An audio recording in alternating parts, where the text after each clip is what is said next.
За сайн байцгаана уу. Өнөөдрийн хичээлээр бид хэрхэн 3D track хийх талаар үндсийг үзэж ойлгож авах болно. За 3D track гэдэг нь болохоор камерын track-ийг өргөдөж хэлдэг. Камер яаж хөдөлсөн байна вэ гэдгийг тооцоолоод 3 хэмжээст орон зайд дүрслүүдийг оруулж наан байгаа, цаана байгаа ялгарууллуудыг илүү үнэмшилтэй бодтой гаргаж өгөхөд тусалдаг байж байгаа. За тэгэхээр багш нь нэг ийм дүрс бэлдсэн байна. Энэ дүрс нь ингээд ийш хөдлөөд урагшаа явдаг ийм дүрс байж байгаа. За энэ нь 4К дүрслэлтэй учраас нэлээд бас гацаж уншиж магадгүй. Тийм учраас та бүхэн өөрсдөө компьютер дээр бас 4К дүрслэлтэй зүйлээр камер трак хийж байгаа бол бас мэдээж хэрэг хүлээх шаардлагатай. За бүгд layer-ээ сонгоод эндээс animation track camera гэж дарж болно. Аль эсвэл layer-ээ сонгоод tracker-аас track camera гэдгийг дарж болно. За ингээм бол шууд эндээс ерөөхдөө бол эффект дотор байдаг camera track-ын энэ дээр өгөгдөөд гэд анализ шууд хийгдэж явчихж байгаа гэсэн үг. За тэгээд энэ initializing гэж хагаад эндээс track нь 0% гэдэг ингээд харагдаад эхэлж чинь 1%, 2% гэдэг ингээд. За энэ ингээд 100% болж дуусны дараа камерын хөдөлгөөнийг анализ хийж дуусаад ямар хөө байдлаар камер нь хөдөлсөн байна вэ гэдгийг After Effects тодорхойлж гаргаж ирнэ. За үүний дараа бид нэр тодорхой өгөгдсөн цэгүүдийг сонгоод үндсэндээ орон зайнуудын хувьд ялгаатай цэгүүд гэсэн үг. Тэдгээрийг нь бид нэр нуулч юм уу эсвэл solid болгоод тэр барьцлууд дээр нь өөрсдийнхөө битүүдийг оруулаад авчихна. Ерөнхийдөө процесс бол иймэрхүү маш энгийн. За мэдээж хэрэг After Effects-ээс гадна өөр програмууд дээр 3D track хийхэд бас бага зэргийн төвөгтэй, хүндрэлтэй буюу нэлээд нарийн track хийхин тулд цэг бүрийг гараараа трacklжиж камерын track-ыг solve буюу уншуулж ойлгуулж дуусгах процесстэй байдаг бол After Effects нь ерөнхийдөө ганц товчоор анализ хийгээл шууд тракчдаг. За энэ нь хэрвээ ийм деталь сайтай ийм дүрснүүдийн хувьд бол нэлээд наривчлалтай гайгүй сайн трак хийгдэн.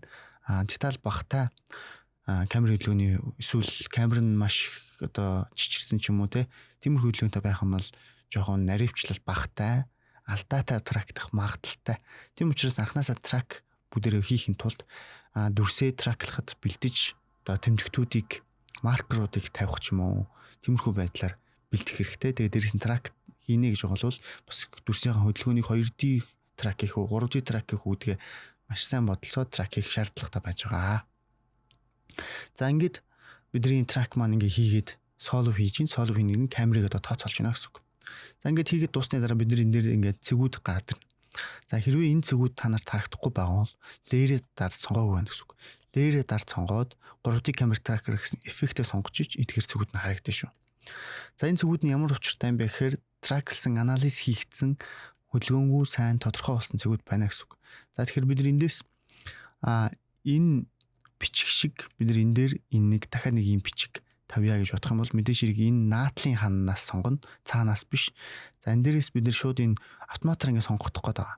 Гэхдээ бид нэг маусаараа нэгийг сонгоод shift-ээр дарж аваад 2-ыг, 3-ыг 4-ийг ч юм ингээд сонгоод өгч болно.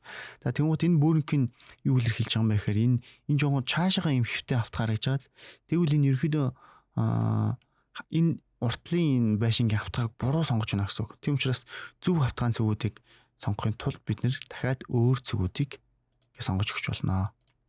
За ингээд иймэрхүү байдалтай ер нь нэлийн тэгшин харагдж байгаа цэгүүдийг сонгож өгөх юм бол илүү зөв болно. За мөн бид нар энэ дээрээс харж агаад сайн трактсан байж болох энэ болонгийн цэгүүдийг сонгож болно. За энэ бас болохгүй байна. За энийг сонгож үзье. Энэ бас болохгүй байна.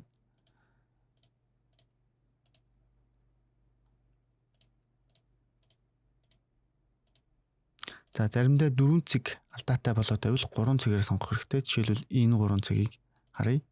За энэ 3 цэг нэлийн сайн тэгшгнаа шаарсан харагдаж байна. За тийм учраас энийг сонгож авлаа. Ингээд аль нэг цэгэн дээр нь маус өрөө дараад create text and camera, solid and camera, null and camera гэж байгаа.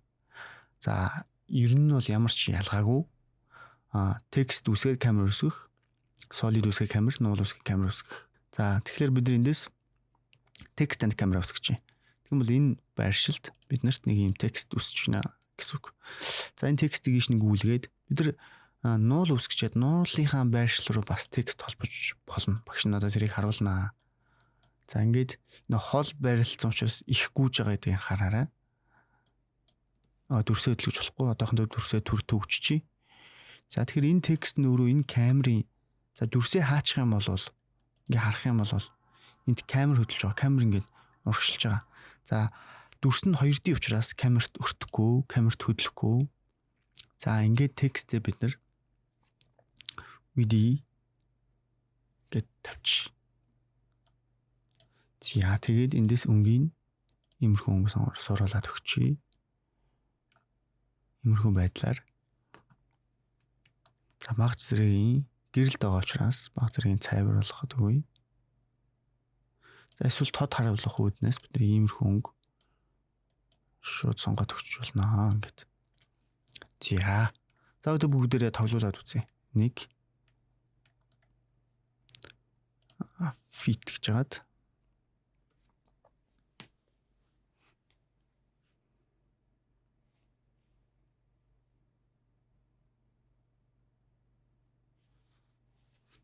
за тэгэх юм бол одоо ингээд яг энэ байршил дээр энэ дүрс бол ингээд ороод ирсэн харагдчихээн. За бид нар энэ дээр мөн бас өөр зураг дүрс зүйлсүүдийг бол ингээд тогтоож бас болно. Энэ дээр жишээлбэл энэ бичлэгийг оруулаад ирээ. Энэ бичлэгийг оруулж ирээд бүгдээрээ нэг 3 жист болгоно. За 3 жист болох юм бол шууд өөр ингээд хөдлөлт эхэлдэг. Гэхдээ энэ агаар дээр байгаа юм шиг харагдаад эхэлж байгаа. Тийм учраас энийг Z position-гоор нь цаашлуулах хэрэгтэй. За тэгээ яг л энэний энэ дээр харалтай байгаа юм шиг болохын тулд мэдээж хэрэг бид энэ дүрсээ сонгоод tracker-аа сонгоод эндээс нэг цэг авч болно энэ цэгийг ч юм уу. За энэ цэгийг create null гэдэг өгчээ. За тэгээ энийг буцаад өгчээ. Тэгвэл энд нэг юм null өссөн. За энэ null-ийн position нь өөрөө ийм positionтай байна. Энэний position ийм байна. Тэгэхээр энийг хуулаад дэше өгч болно. Альсвал шууд энэ бид энэ дүрсээ ийш нь сонгож өгч бас болно. За гэхдээ position-ийнх нь энэ юуг нь татахгүй шүү дээ тийм ээ. Parent-ын биш. Шууд өөрийнх нь transform-ийнх нь parent-ийн татна. За тэгээд ийш нь өгөхдөө shift-ээр дарна. Shift-ээр дарах юм бол шууд position хуулна гэсэн үг. Ингэх юм бол зүгээр л холбогдчихно. Зүгээр л parent холбогдно. Ингээд холбогдож байгаа таа яг адилхан. Тэгэхээр parent-ийг энэ shift-аараа төгөх юм бол юм position руу очиж чинь гэсэн үг. Бид нар энийг 000 буюу яг энэ position руу очиж чинь гэсэн үг. Тэгэхээр цаашлаад холдчихж байгаа учраас мэдээж жижигэрнэ. Тэр бид нар энэ scale гэж томруулаад энийг индээш нь болгож тавих ч юм уу эсвэл энэ доор нь өгч болно. За тэгээ энэ нэр байгаа учраас тэр эндээс level-ээс ч юм уу exposure-ээс ч юм уу нэг гэрлийн ингээ баг зэрэгс бууруулж болно. Тэгэх юм бол одоо ингээд энэ дээр нэг юм зурагттай юм шиг болчих тийм ээ. Scale-ийн баг зэрэг ингээд томруулчих. За мөн энэ бичгийг одоо бид нар tract чадсан юм чинь энэ хэсгийг одоо арилгаад өөр юм болгож бичих ч юм уу Photoshop дээр ажиллаа буцаагаад оруулж ирээ. Яг энэ хэсэг дээр ингээ наагаад тавьчих юм бол бас ер нь нэг тийм малтаа харагдахгүй. За иймэрхүү байдлаар хийж болох нь байна. За тэгээд бидний байшингийн дээр бас өөр янз бүрийн hologram эффект дүрслэл ч юм уу те янз бүрийн зүйлсүүд гарч ирж байгаа байдлаас 3D-гээр рендерлээд энэ дээр нь оруулж ирээд энэ дээрс гэрэл тусцсан гараад ирсэн ч юм уу хийж болно. Энэ барилгуудыг бид нар трактаад арилгаад эсвэл энэ дээр нь юм оруулаад эсвэл энд нь дахиад шинэ байшин нэмээд хийж болно. За жишээлбэл ингэж харъя бүгдийг нэг контрол-ийг дараад энэ layer-ыг duplicate хийгээд тэгээ энийгээ time freeze frame гэдэг одоо зогсооч. Энэний үндсэндээ за tracker-ийн устгаа. За энэний үндсэндээ ямар нэгэн байдлаар энэ ингээд хөдөлгөөнгүй болгочих чинь гэсэн үг. За тэгэхээр энийг бүгдээ энэ байшинг жишээлбэл ингээд маскэлж аваад за solo гэдээ харах юм бол энэ байшин ингэж л харагдчихна. За тэгээ маскыг энэ бүгдээ төр зур non болгож жоод эндээс pen tool-ээр за энэ маска хоёр дараад ингээд доош нь болгочихъя. Тэгээ энэ булангийн яг энэ болонлоо нь аваачаад тэгээ энэ булангаас энэ болонлоо аваачаад бүтэн орохоор болтол нь ингээд доош нь болгочихъя ингээд. За ингээд. Тэгээд pen tool-ийг аваад энэ дэшээ ороогүй байгаа хэсгүүдийг за enter дарна. За ороогүй байгаа хэсгүүдийг үлээр ингээд дахиад шинээр зурж өгье. За мэдээж хэрэг хичээл учраас бүгдээ дөрвөн урд зураад нэг тийм наривчлалтай биш зураад явчих. Ингээд иймэрхүү байдлаар ч юм уу. Эсвэл ингээд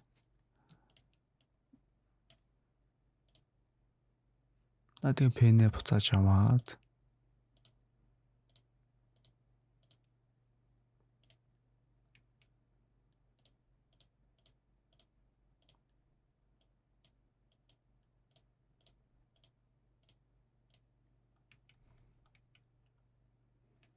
За энэ доошо бүтэн явахгүй зүгээр ийш оруулаад ингээд авчих. За ингэх юм бол энэ маск орцсон. Эхний маскыг бас add гээд за ингээ хоёр маск орчихно.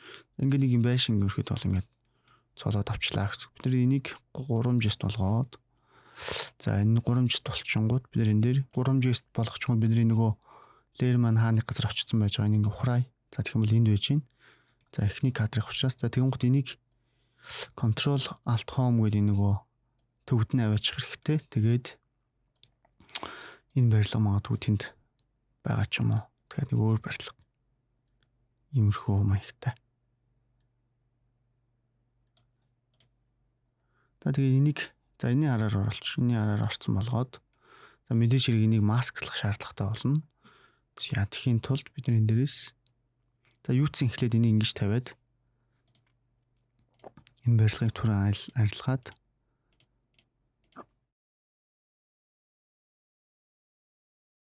нэг цэг авах хэрэгтэй тийм ээ. За зүгээр энэ цэгийг авчи. Энэ цаана биднэрт нэг юм point болдог юм шиг байна. Тийм учраас дэс нуул үсгээд за энэ нуулыг энийг дэвшлүүлээд гаргаж ирээд энэ нуул руу холбоод өгчөө. За shift дарж холбоно. За тэнд очиж чинь. За тэгэхээр бид энийг томруулна. За тэгээд дээшлүүлнэ. За тэгээд энэний араар бас оруулах хэрэгтэй тийм ээ. Тэхийн тулд бид нар эндээс масклах хэрэг гарна. За бид нар өмнө хичээл дээр үтсэн track matte-ийн аргыг ашиглаж болно. За track matte-ийн аргыг илүү үр дүнтэй ашиглахын тулд бид нар ингээд за төр зүрийн opposite-ийг нь бууруулж агаад за энэ дээрээс нь point-ууд нэмээд энэ жоохон юм дали номерсон хэлбэртэй барилга юм байна. За ингээд за буцаагаад энэ хэсэгчээ. За тэнгууд яах вэ гэхээр одоо бид нар энийг энд байгаа track point руугаа ингээд өгч харъя.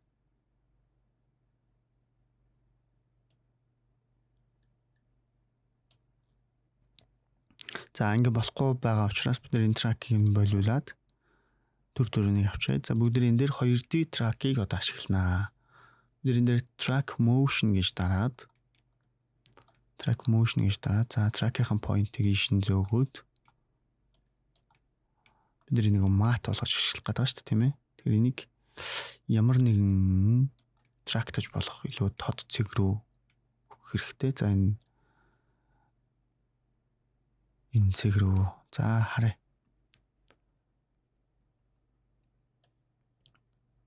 Энэ цэг рүү ч юм уу. За ийшин track-тад үзье бүгд. За энд зүгээр за ийшин track-тад үзье дөө. Ийш ингэхгүй. За ингээд track-ийг ийшин track-тад.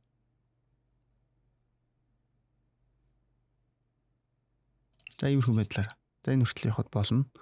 За энийг нэг shape үүсгээд энийг track 2D гээд нэрлэчихье. За нэг ингээд Dynamic track 2D OK apply OK гэж заагаад өгч. За тэгэх юм бол энэ ингээд ийш нь хөдөлчин тийм ээ. Ингээд шийдэлчин. За тэгэнгუთ бидний нэг үнэдэг matte байгаа шүү дээ. Matte олох гээд байгаа тийм энийг дээш нь холбоод өгч. Тэгэх юм бол энэ шиг ингээд цугдэлчих юм байна. За тэгээд дээрээс нь алдаад бас ингээд муу ухаа хөдлөх юм бол одоо шинээр бүгдийг таруулжснаас track-ийн дараа дахиад бид энийг хөдлөх боломжтой гэсэн үг. Positive-ийг нь бууруулж аваад за яах гэдэг нь ихлээр ингэх гээд байгаа шүү дээ. Багш нь энийг энэ layer-ыг нээгээд энийг дээр нь гаргаад энэ дээр нь гарахгүй нэг доор нь оруулаад энийг alpha inverted matte гэх өгч. Үндсэндээ энийг дээр нь байгаа нь энийг ингэж устгана гэсэн alpha inverted. Alpha гэх юм бол яг энэ дотруугаар нь харагдана шүү дээ, тий. За яа ингээд track юм болно. За тэгээ энэ дээр ингээд орж гараад энэ ингээд буруу явж иж магадгүй. Тэгэх юм бол энийг бас засах хэрэгтэй. За мэдээж хэрэг энэ дээрээ л бидний position дээр нөгөө явчихна гэсэн. За энд зүв байсан байна. Тэгвэл энд ингээд эндээс энд ирэхэд алдаад байгаа бол бид энэний position-ыг нь дэшээ гараар нэгэ хөдөлгөөд энд авчиж. За энийг устгаад энд ирэхэд за нөгөө track нь хаан дуусч байгаа лээ. Оо. Track нь энд туссан юм. Тэгэхээр аргагүй. Эндээс цаашаа tracklахгүй. Тэгэхээр бүтэн tracklах юм бол бүтэн нүүж зүг харагдах нь байна. За энэ ингээд багш нь ингээд keyboard-оор position dash гүйлгээд энэ дээр ин key frame үүсгээд байгаа шүү. Тэгээ энэ хооронд дахиад алдатаас раксан байвал хөдлөж болно. За ингээд тэгэхээр энэ нь одоо энэ дээр ингээд цуг юм шиг харагдаад байгаа. Энэ барилгын нэг хэсэг юм шиг. Яг тэгэхээр энд tracklсан point руу бүгд холбогдсон шүү дээ. Тэгэхээр энийг одоо энэ tracklsan point руу холбохгүй өөр болгохын тулд shift-ийг дарж агаад энэ point руу холбогдсон учраас одоо бүгд энийг салгаж болно. Энэ position нь угаасаа иш орцсон байгаа юм шиг. Тэгээд энийг цаашлуулчихна одоо. Нилээн цаашлуулна. За тэгээд мэдээж хэрэг одоо нөгөө энэ track чинь дүршээс гаравж байгаа учраас энийг ишлүүлээд яхан дэвшлүүлээд гэдэг ч юм уу иймэрхүү байдлаар. За ингээл өшөө цаашлуул энийг бүгдээ нэмнэ гэсэн үг ингээд нэмээд за энэ хэдийн 36974 гүн энийг бүр 80,000 болгоч. А тэг x энэ шин нэмээд.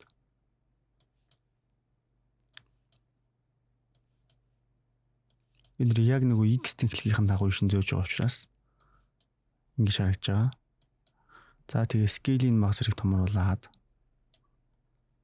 дэвшлүүлээд за маус нэр y x гэж орж ирж байгаа. Энийг анхаараарай. Шууд хөдлөж болохгүй гэх юм бол 2D хэмжээсээр хөдлөнө. За ингээл тэр барилгын цаана бон шиг.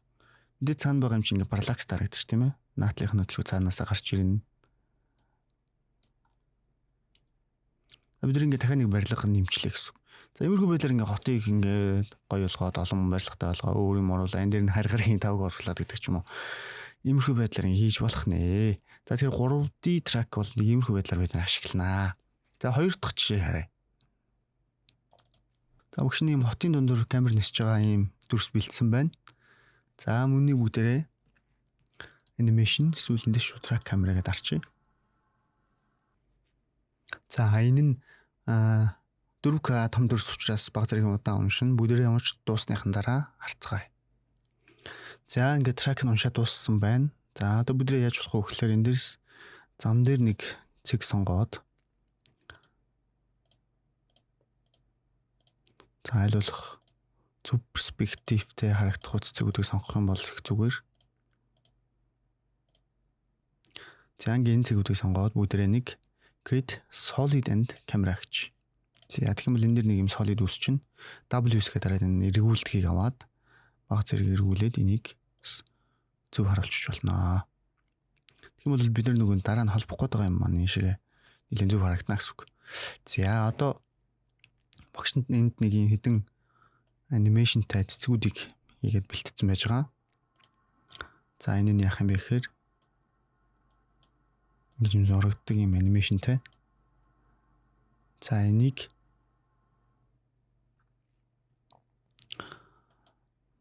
гуравд болгоод за тэгээд энийг ишин shift дарж байгаа. Заагаад өгчнө. За тэгэх юм бол энэ нь ингээд энэ зам дээр ингээд зурагдж байгаа юм шиг байдалтай харагдах нь байна. За мөн түрүүний шиг бид нэр текст янз бүрийн зүйлсүүдийг оруулж өгч болно. За энийг бид нэр энэ дээр өнгө өгч болно. Энэ дээр fill гээд ямар нэгэн өнгө өгье. За жишээлбэл энэ нэг газрын өнгө шигээр нэ жоохон цэнхэрдүү юм өнгө өгч. Тэгээд blend mode-ийн multiply болгоод positive мах зэрэг бууруулаад гэдэг ч юм уу юмруу байдлаар.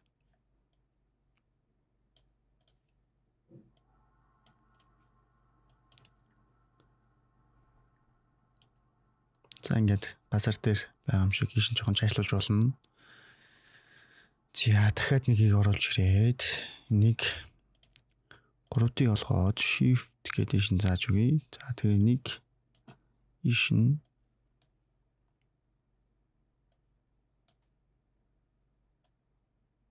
энт тавьчих. За нэг multiply болгох юм бол харагдахгүй яа тэр чинь цагаан учраас. Тэгэхээр энэ дээр бид нар энэ дээр өгсөн филийг копидоод ийш нь фил өгөөд энэ филийгээ ямар нэгэн өөр өнгөтэй ч юм уу болгоч. Жишээлбэл юм улаан ч юм уу.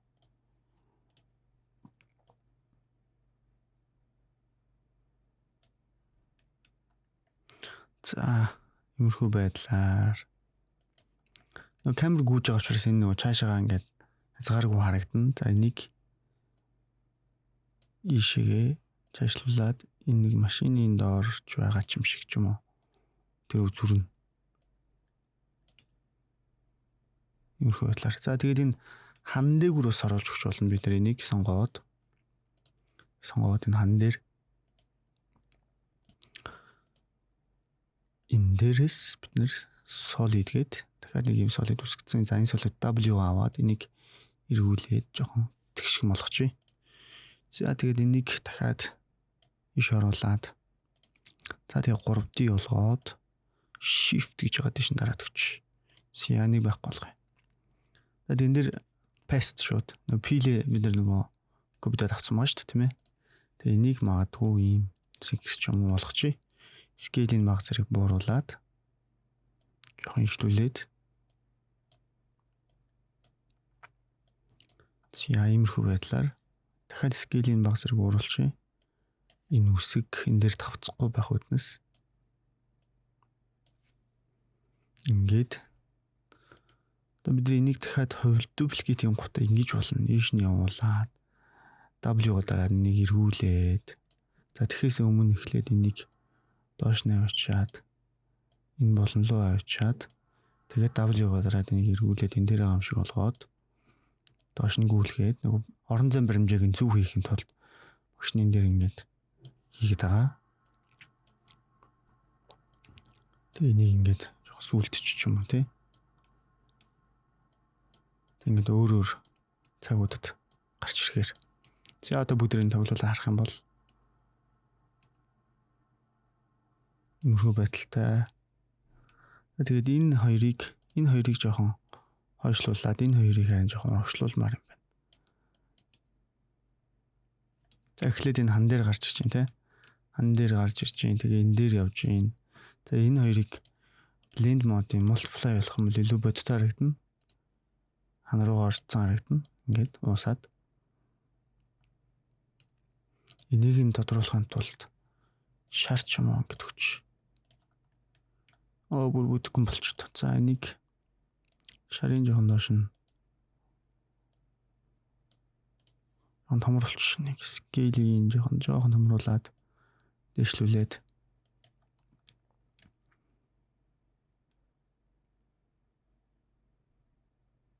иймэрхүү байдлаар. За, тэгээд дээрэс нь энэгээр ингээд line гүйлгэж болно. Бид нөгөө line зураад шууд trim path өгөө trim path-арын дундуур нь яваад энэ наадлын нэг duplicate хийгээд X-ээр нь цааш нь гүйлгээд X-ээр нь цааш нь гүйлэхгүй бол бид нөгөө орон зайг зөв гүйлгэж чадахгүй шүү.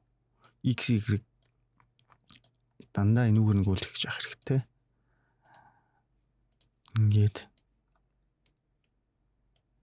цаашлуулсан учраас энийг нь цаашлуулчих.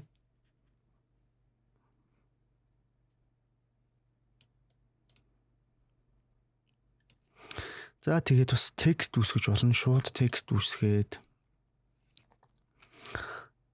нэг төр цагаан өгөөд бид эндээс газараас ямар нэгэн цэг аваад энэ цэгийг create null гэж. За, тэгээд энэ текстээ сайхан 3D болгоно. 3D болгоод энэ бол shift дарж хаалбад өчнө.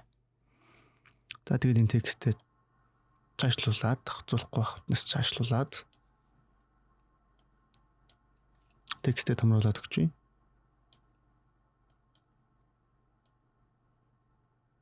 За, тэгээд энэ текст нь энэ лэрүүд нь хоорондоо давцах юм бол бас наан санаач харагдана. Тийм учраас тэрийг сайн зохицуулах хэрэгтэй. За, ингээд тэр газар дээр байгаа юм шиг харагдаж байна. Одоо бид нар энэ дээр ингээ янз бүрийн хагархай цонхны зураг янз янзын юм ингээ давхарлаж тавиад энд нь байшин тавиад энэ хотыг сүрцэн байгаа юм шиг болгодог ч юм уу те. Тиймэрхүү байдлаар одоо өснөрөө өөрчилж янзлж болно.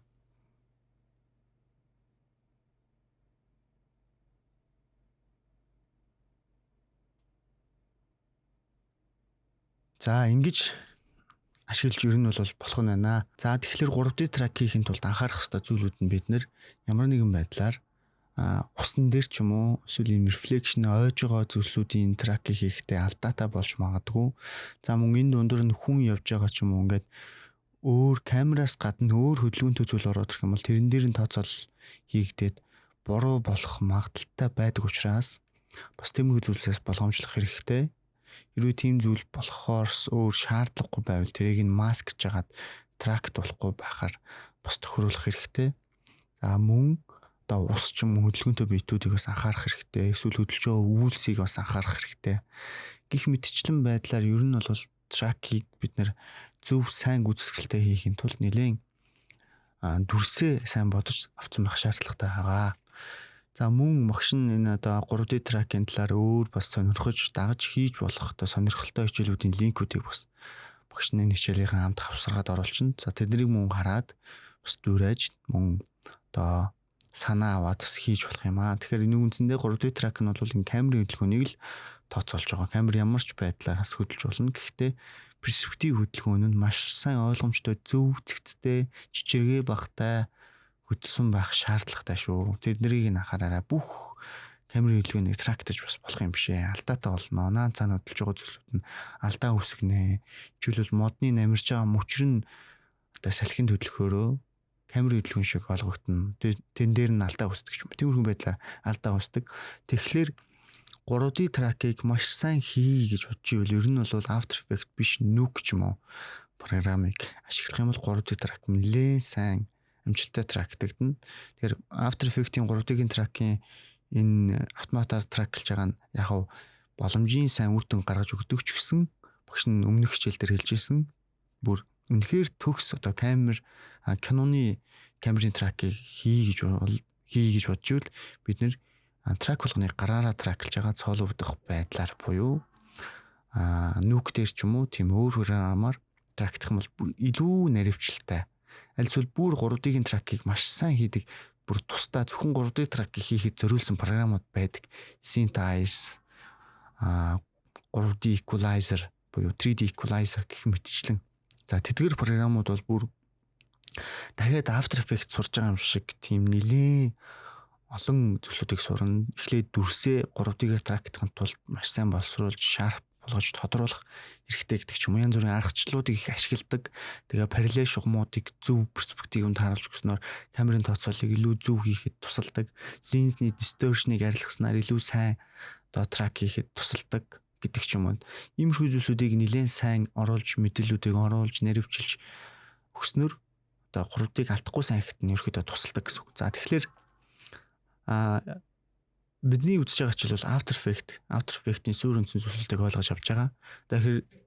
Тэгэхээр энэ 3D-ийн track бол иймэрхүү байдлаар бид нар бол ашиглах нь байна.